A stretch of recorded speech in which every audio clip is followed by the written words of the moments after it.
Good evening and welcome to Townline. I'm Bud Smith. I have with me in the studio tonight John Thompson, who's the Regional Director of the Ministry of Crown Lands for the Thompson-Okanagan region. Welcome to the show, John. Let's be here. Our phone number tonight is 376-8888. We're going to talk about a whole host of things dealing with Crown Lands, some of the issues that are involved there. Crown Lands does a number of things on behalf of the government of British Columbia, some of the things outside of the city of Kamloops, some things inside the city of Kamloops, like the BC Development Corporation lands out at Campbell Creek, like Tranquille. We're going to talk about all of those things and more, and if you have some questions that you want to put to John Thompson, then just dial the phone and get your fingers working through the numbers of 376-8888. John, let's start off by you telling us what you do for, what does the Regional Director do at the Ministry of Crown Lands, what the region is, its definition, and we'll go from there. Well, I'll start off by telling you the area that we cover. We go from Blue River in the north to almost out to Revelstoke in the east, then way out to the Coast Mountains to Goldbridge in the west, and down to the U.S. border to Soyuz. Basically what we do is we administer a portfolio of about 4,500 land tenures, which are leases and licenses of occupation, for a variety of purposes, from recreational lots on lakes to industrial subdivisions, to gravel extraction, to linear rights-of-way for transmission lines. And they're throughout the whole region, and as I say, the portfolio is about 4,500 tenures. Tell me something I didn't do right at the outset. How many people do you have work for you? We have a staff of 28 in our office here in Kamloops. And are all of them in the Kamloops office? Yes. And I presume, therefore, the Kamloops office is the regional headquarters? Yes, the region for the Thompson-Okanagan region. Right. Do you go into the Kootenay? No, not at all. No. Simply, do you go to Grand Forks? No, we stop at Top Vaness's Pass. Okay. Now, tell us a little bit about the marketing side of Crown Lands. What I assume, if I want to get some Crown Lands, if I find a piece of land that is owned by Her Majesty that I would dearly like to have for some reason, it's to you I go. Is that right or wrong? That's right. Basically, there's two ways that a citizen can acquire Crown land, and that one is to go out and find some on his own and then come to us with an application. The second one is to through our marketing programs, where we develop lands, for instance, for residential subdivisions or recreational lots on a lake or an industrial subdivision. So one of the two ways, you can go find it yourself and come to us. We'll then go through a process of referring it to other agencies and go through some planning processes to see if it's actually available, because much of the Crown land, especially in this region, is already allocated for many other purposes. Now, let's assume that, just for sake of argument, let's pick a spot. I'm up in the Adams Plateau somewhere, which is relatively empty of people, but it's got all kind of other tenures on it, I take it, forestry, mineral, and so on. Let's assume that I find a piece of land that I would like, a quarter section, we'll say, to pick a number. And what do you do then if you've gone through all that planning process? Do you then advertise it, or how do you, or do you just sell it to me?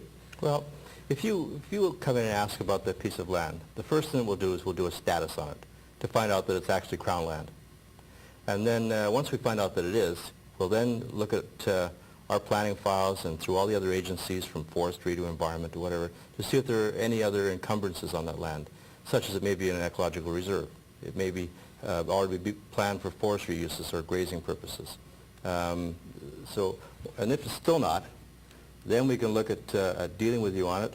And we do then get into some kind of a tricky situation as to whether or not we should go a direct sale or we should look at competing users. And in a very remote location, very often we know that there isn't a lot of competition, so we can go direct. But in the more urban areas, there is usually quite a bit of competition. Well, let's say that in this instance you did go direct. How do you determine the price if you don't go out to bid? How do you decide how much time do you get an appraisal or something? Yes, basically all Crown land is marketed at market value now. So we usually get an appraisal in-house through our own people who are qualified, or going to a fee appraiser outside. So it's not like a kind of an upset price then. If I find a piece of land that is available for sale, There's one of two ways I can get it. If it's in an area where there's high demand, you'll probably put it up for bid. Yeah. If it's not in an area of high demand, you may cut a deal with the individual based on on some market determination. Sure. And sometimes we'll ask him to advertise the fact that he wants the land to make sure there's nobody else that's really keen on it. Because sometimes things slip through your fingers. There's someone that applied 3 years ago and didn't get it, and all of a sudden it slipped to somebody else, and they're not very happy. Okay. Let's move to the area more inside the city for a minute. Do you have anything to do with the Campbell Creek Industrial Park? Right. Since the demise of the BC Development Corporation, those lands have come back to Crown Lands now, and we're actively marketing them. It's a big chunk of prime real estate in our minds. In fact, they've been essentially lying fallow for so long now that there hasn't been much interest. But in the last 6 months, it's really picked up, and we should actually close our first sale in the next month or so. How many acres have you got out there? There's about 400 acres total. 400, that big... Half of that is developed and serviced. Half is serviced, but not sold. Right. So you've got how much for sale that's serviced right now? 100 acres? About 150 acres. And you say you've got an offer on a piece of property out there? Yes, our first sale is for 20 acres right next to Mollycop, and we should close that in about a month. And what does the user want to do with that land? Just sit on it or want to build something on it? Light manufacturing. He has an idea for a series of light manufacturing plants on this property. He wants it serviced by railroad, which it is out there, and of course on the Trans-Canada. And what is that land fetching now per acre? What is it being offered for? Well, it's pretty tough since there have been no sales for so long. It's difficult to determine market value. But we expect that land should go in the initial stages at about $20,000 an acre. We've let the first parcel go for less than that, but we expect it'll go in that range from now on. So that's pretty good land for 20 grand an acre. That's rail serviced, highway serviced, joint switching agreement with CN and CP, so you got two national railroads on it, and you got water on it?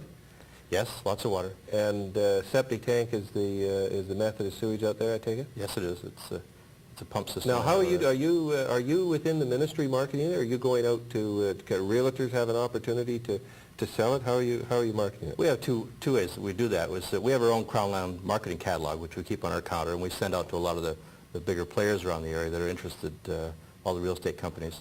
And we also are members of the multiple listing service with the real estate board. And so all realtors who have prospective buyers can bring them into us. So it's open to any realtor who wants to go out and market that land. What other lands have you got in the area? Have you got any BCDC lands anywhere else around? Well, throughout the region we do. The Okanagan Valley, we have some at Ashcroft that we're actively marketing. And we have some lands in the municipality of Logan Lake, which is interesting that we've just sold our first lots since 1981. In Logan Lake also? In the last week we sold 2 lots in Logan Lake. Well, that's good news, because that's been sitting there, you say, for 8 years. Yes, without an offer. That's right. Sold the first one. Well, that's great. Speaking of Logan Lake and the area close, perhaps a little closer in from Logan Lake, it sticks in my mind that you were involved in some discussions, or dare I use the word controversy, not you personally, you, Crown Lands, at Lac Lejeune. Wasn't there some proposal going on there for a new facility or such in the area? Yeah, Derek McDonald from the Lac Lejeune Resort has, I believe it's a joint venture that he's doing with a Japanese firm. He's building 20 duplexed log cabins on a small pond by Lac Lejeune. He expects to cater very much to the bus tours that he's involved with right now. Hopefully some highway traffic and some seminar kinds of traffic. It's kind of promoting the outdoor life in this area and back to nature. It's about a $2 million investment, so it's really good for the local economy, I think. And that's on Crown Land? Is that being sold or leased? Or right now, Mr. McDonald has a license to occupy the land during the construction phase, and we're in heavy negotiations with him on the price right now for that land. So the more he increases the value of the land, the more the Crown may get. No, we don't do it No? that way. Okay. We do basically the raw land value. Well, what is Yeah. the policy for a place like that? I have a recreation area in X location. I want to expand it, and I'm into the Crown land. How do I go about acquiring that Crown land? Do I lease it, or what's the program? Basically, we try for direct sales. We sell it at market value. Sometimes there are encumbrances that stop us from a direct sale, and there has to be some kind of interim thing that happens, such as a thing with Mr. McDonald. He's in a hurry. He wants to get going, so we issue a license to get him on the property and get him going while we work out all the details.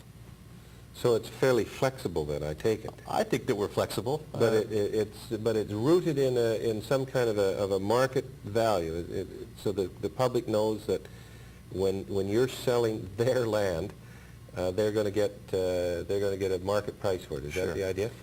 That's very much our philosophy is that we go for market value. As you know, when it's the Crown, though, there are other issues that have to be dealt with. Sometimes it's job creation. And I think that it's good business for government to use land as a generator to get jobs created. It can. That's always been a debate that I've liked to enjoy, quite frankly, and I go back to Campbell Creek for a minute on that. If someone comes along with a very labor-intensive job creation enterprise, is the Crown Lands Ministry prepared to to enter into a relatively good lease, assuming the person's prepared to invest X dollars and create hundreds of jobs? Are you prepared to use the land in that way, subject to the approvals you have to get above you? Sure. We sure are. We try to be as flexible as we can on how the land's going to be used and how to get people in there initially. If you get really flexible, I mean, I have certain parameters that I can work within, but if we get really flexible, I want to take that to my minister and for furtherance to see if it's in the province's general interest, to get the land out there a little cheaper. Okay, going from Logan Lake and Lac Lejeune, let's go east for a minute, because there was another issue a couple of years ago, certainly 2 summers ago, that was really current. I don't know, quite honestly, I didn't hear a whole lot about it last summer, so that makes me hopeful that it might have been resolved. And that was on Shuswap Lake. We had houseboats on Shuswap Lake, if I don't recall correctly, who seemed to attract people who created noise and parties and threw beer bottles over the side or whatever they did. Is that in your domain, so to speak? Yeah, it sure is. That's caused a great deal of pain over a long time, houseboats on Shuswap. Basically, given that the water is just Crown land covered by water, and when houseboats beach, they beach on Crown land, the Crown foreshore, below the high water mark sometimes, so they really can't be controlled by the people that have the cottages, but they really feel that their space is being violated, and I can understand that. But there have been about 100 boats on the lake for a number of years, and all of a sudden there was 300 on the lake. The marketing strategy that the company had on Shuswap was such that it attracted boatloads of 6 to 10 people. Their market strategy was not to go after families. They felt they could make more money the other way. And of course, there were all kinds of problems with it. There was a party barge up at Pete Martin Bay on Anstey Arm that was used 2 days a week and attracted 50 or 100 boats at a time. And with that kind of congregation of people, there were some that didn't like the activities that were going on. What's happened is that company, having been taken over by Go Vacations now, has changed its whole market strategy. They're aiming at families. They brought their prices down to do that, and there's a whole different clientele out there that's acting pretty responsibly, and it sure seems to have killed the major groundswell against it now. Are there as many boats on the lake, the houseboats? Does there seem to be as many on the lake? There could be as many as 50 less than there were before, but I'm not sure that's the big impact. I think it's just the responsible use of them now. So the marketing strategy has changed. Yes. And that has it hasn't been by regulation or law enforcement that it's cleaned up. It's just that the company went broke that was selling these vacations to basically partiers, and now they're selling them to someone else. Is that well, that's partly true, but also with the regional district out there, it showed a great deal of responsibility, I thought, in trying to put together a planning team for for regulating houseboats. But with Crown Lands and the Ministry of Parks and the Regional District, the company started to cooperate around regulating themselves. And they took care of their effluent discharge, and they started to give better training to their pilots. So it was a better deal for everybody. Now, speaking of recreation, you also, it seems to me, have some responsibility for all the lease lots, or a lot of the lease lots anyway, around a lot of the lakes in the interior of British Columbia. Not only the fish camps, there are fish camps that are your responsibility. Yeah. What about as well individual lots where someone puts up a cabin? Does that come under your domain as well? Yeah, it does. We've got over 1,500 in this region. I'd say that 99% of them are lakeshore lots. They're generally leased or tenured under a license of occupation. What kind of rate does someone pay for those leases? I mean, I suppose they vary depending on the lot, but generally, what's the formula? Well, over the many, many years that they've been out there, they've been really subsidized. And the Crown has moved more and more to market rates over the last few years. But with doing that, we've also offered people the opportunity to purchase them. As we're moving up, the prices, when we look around at, for instance, what the Indian bands lease their lots at, and a lot of the private companies lease lots at, we were so far below. We were about, in some cases, a tenth what those others were. So we moved them up a bit into a 3% range, or 3% of the actual value of the land on a per annum basis. And then it's going to go up until it meets a market level. But at the same time, we did offer the opportunity to purchase them.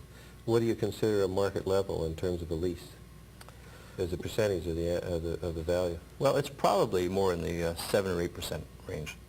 So you're looking essentially at doubling what they are now over a period of time. Over a period of time. Is that the case? But all existing leases are honored, of course. And what are those leases, what are they, 5-year terms or 3-year terms? Or? Right now it's 15-year. 15-year? 15-year lease. 15-year leases, and are they generally renewable yes. at the end of the 15 years? I don't recall one ever being canceled. But now, you said that I can buy them. If I lease now, I can buy them. Do I have to wait to the end of the 15-year if I'm leasing, or can I come in and see you tomorrow and cut a deal to buy a lease? Yeah, basically, because we have 1,500 of them, we're trying to do it lake by lake. If someone happens to have a burning desire to buy his lot on a lake that we're not ready to go yet, we'll try to accommodate them. But basically, we're going lake by lake, and getting the appraisals done, giving the price, negotiating if necessary, and trying to make the deal. Giving rebates for any prepaid leases that are out there, and coming to a bottom line that way. Now, are they already surveyed, or do you have to do that as well when you go to sell them? Are they already legally defined in most places? Most of them are legally defined. Sometimes there's a reposting that has to take place. Sometimes it's the actual survey that has to take place. And everyone's different. And also, it depends on how they qualify, too. Some can't meet health regulations because they can't get a septic tank. There's too much rock or whatever. Some are not on highways, so we can't raise a title because they don't have highway access. But most of them in this region will be eligible for. Now, are you finding, as you say you're going lake by lake, are people generally interested in buying their leases out, or are they more interested in continuing on leasing? Have you found any pattern up to now? I think everybody wants to buy. It's just a matter of price. Yes. And so it takes quite a bit of negotiating with some people to get to a bottom line. But some of them have favorable leases depending on when they happen to get in. So some of them are worth just hanging on to for a number of years yet. And it's probably not in their best interest to buy at this point. Now, do they have to buy? Oh, no, absolutely not. If I come up to the end of my 15 years, you're not going to force me to buy if I got a lease? I can go in and renew the lease again? At the current rate, just continue right on. And you won't, there will be no plot or anything that I'll be thrown off my land if I don't buy the lease out? No, no. Funny how some people think that way. So I've had people phone me, that's why I asked you the question, who think that's the government just felt there was an opportunity for people to buy. There's no pressure whatsoever. Now, what about the guy who's got a fishing camp? Are they in the same position? Can they buy that lease out, or is that a different situation? Yes, if we can raise title, they can buy those too. But again, they don't have to buy them? No. If they want to continue on leasing? That's right. Okay, well, when did that policy change, by the way? Because it's been long-standing, you couldn't buy lakeshore land, if I recall. I believe it's since 1959 that you couldn't, but it was about a year and a half ago that we changed that policy, and then had to get geared up for it. Then this year, this calendar year, we really started to go. Now, what about the foreshore itself? Because a lot of people are always worried about one of the sort of arguments against letting someone own lakeshore lots is that it's going to impede the access people have along the beach and so on to walk along in front of those lots. Did you do anything to ensure that's protected, or is it protected in any event? We have tried it in a few cases, and it frankly hasn't worked very well. We do generally sell to the high water mark. The high water in this province really is only a couple of months that you really can't get by. But what else we try to do is we try to stop people from building structures that stop people from walking along, whether it's rock groins or it's docks or wharves. We try to make sure that there's no impediments to getting along the foreshore.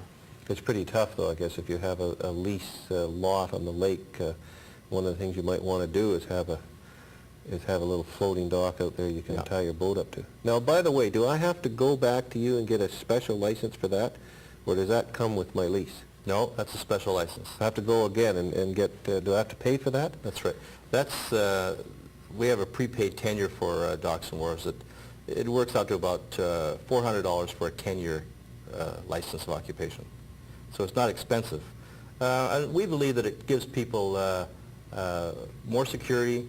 It's a little protection against liability, for instance, if there are accidents out on the lake. And normally they'll meet the standards set up by the Coast Guard, so that they're less liable than they would be if there was an accident. Now, it just occurred to me, given that you earn income for the Crown, you're one of the happy folks inside government who brings more money into the Crown than you spend, I take it. Well, all these incomes coming in. We sure are, and it's kind of nice to be one of those. We think of ourselves as being a business arm of government, a pretty entrepreneurial side of government. Okay. Now, one of the other areas in that, I don't know how much you have in this area, John, but one of the other, I know certainly in the Peace River and other, perhaps in the Caribou, there's a fair amount of agricultural lease land associated with government. There used to, in fact, at one time be an old homestead policy. I presume that is that long gone? We No, don't have that long anymore. gone. You can't go out and chop down trees and earn your land that way. No. But do you have an agriculture program? If there's some individual around who wants to go farming or ranching and can identify some land that's suitable for that, is there a program that the Crown has? Allows them to get into that? Yeah, there is. My advice to somebody who wants to do that is that they'd have to go north, because down here, most of the good land is gone. Basically, we deal with extensions of holdings. Someone already has 500 or 600 acres and they want to extend, and they can pick up another 10 acres here or there to supplement. But most of the Class 4 land and below, which is the good agricultural land, is gone. But you can mix some Class 5 with that and make it go of it, but you'll never make it go of it on Class 5 alone.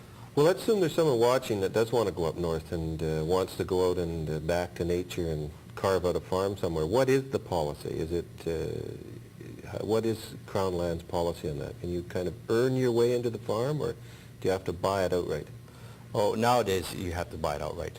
There are credits that the Crown gives for clearing, bring it up to scratch, but basically there aren't the kinds of subsidies that there were way back when you paid $10 an acre and then got it back.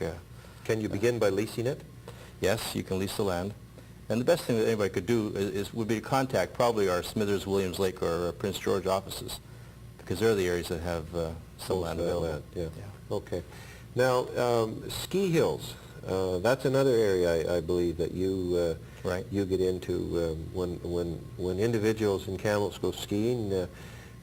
Someone has got a license, presumably from the Crown Land. I think it's rare that a ski hill would own all the land. Yeah, I don't know that the skis are on, at least that the ski trails are on.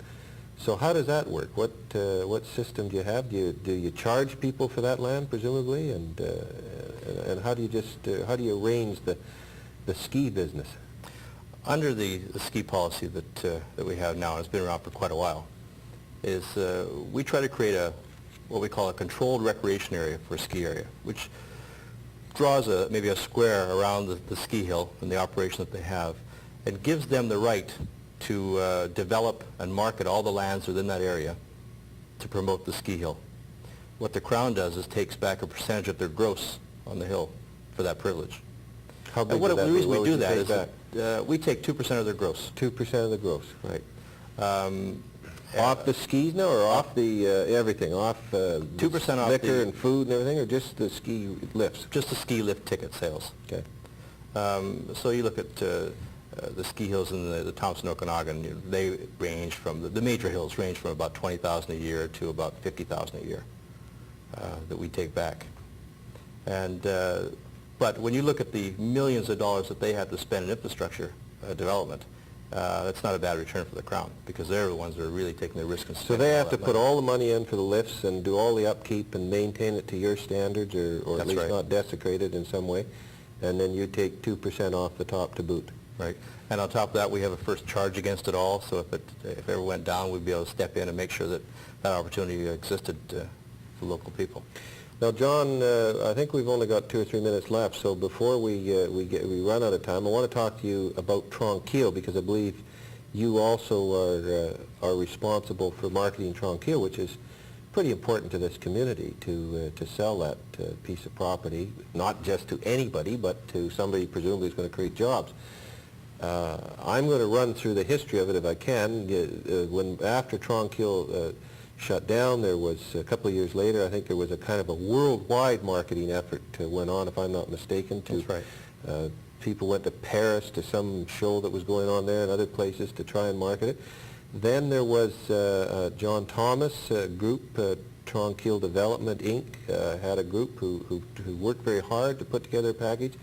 Lately we've heard about a meat packing plant and the Solomon Foundation. Both of those deals fell through. I believe you've got a rancher leasing the land to keep the hayfields up. But where is it now? Is there any interest on the property at all, or are you just going to let it sort of go to the back of the bus? What is happening? Well, there's greater interest in Tranquille now than there's ever been. I think that the fortunes of the Tranquille are turning around just like Kamloops has in the last few months. It's amazing. We have one firm offer on the property right now. Firm offer meaning what? Someone's willing to write a check? Yes, they've put forward their deal. Yes. We've It's a cash offer, or? It's a cash upfront offer. How much? They've offered us $6.5 million cash for the property. And what do they want to do with the property? They want to develop it as a resort, major marina, health spa, 200-room hotel, 500 convention center capacity, and some other amenities with it, like a school for foreign students. And it looks very, very promising. And they're looking at spending over $100 million in development. That sounds great. Is there anything else going on there? Is that the only offer that's out there right No, now? we have another one. They're trying to sharpen their pencil a little bit too. It's a similar kind of development, actually maybe on a bigger scale, but they're looking at the same kinds of dollars to get the property. We're really optimistic right now that we're Well, going that to go sounds there good. for a So while. the people, when will we see this up in cabinet through your minister, the $6.5 million offer? The next I would couple of weeks? expect within 2 weeks it'll be up there. Okay, so John, you're responsible for all the Crown lands in the area. That's what people sometimes think of sort of the vacant lands in the bush, but also you're responsible for Campbell Creek, where you say you've got the first sale in a good long time, Logan Lake, where the first sale since 1981, and a cash offer finally on Tranquille. That's right. With someone who's prepared to put a lot of investment in it. Good luck to you, John, and thanks for being on the show. Pleasure. That's the end of the show tonight. Our guest has been John Thompson, who's the Regional Director for the Ministry of Crown Lands, Thompson Okanagan Region. Thank you very much for watching, and good evening.